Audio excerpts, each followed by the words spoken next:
If you live in Prince George's County, you're going to want to hear about the interesting developments around data centers and immigration that happened at the County Council hearing today.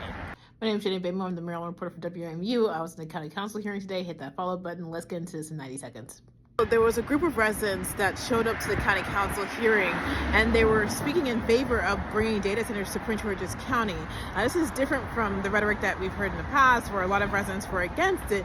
They felt like I talked to them afterwards, and they basically said they felt like they needed to be there at these meetings to make their voices heard, because they felt like the people who were against data centers were more vocal and loud, and that they were forming their own organization to voice their support of data centers coming to Prince George's County. So that should be interesting.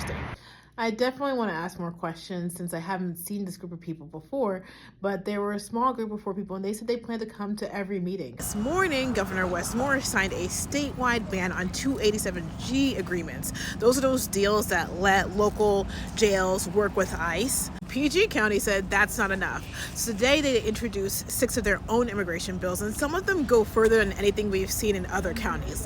So one bill, similar to the bills that you've seen in Montgomery County, would limit where immigration enforcement can happen on county property. Another, called the Resident Kidnapping Protection Act, lets you call PG police to verify the identity of anyone claiming to be law enforcement.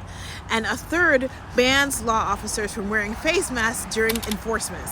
This is similar to bills in the state and in Montgomery County. Then there's some bills that get even more aggressive. One bill would ban former ICE employees from getting hired by the county.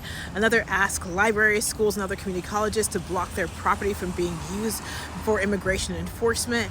And a last one directs the county to build a database tracking every resident in ICE custody. Now, on the state level, sheriffs across Maryland are already threatening to sue over the governor's 287G ban. Legal experts also say some of these county bills could face legal challenges. But I talked to Councilman Crystal Oriata this morning, and she said that the legal challenges, etc., that they might face is a risk that she's willing to take. Anyway, all these bills were just introduced, so hit that follow button and share with your communities because it's all super important. Bye, guys.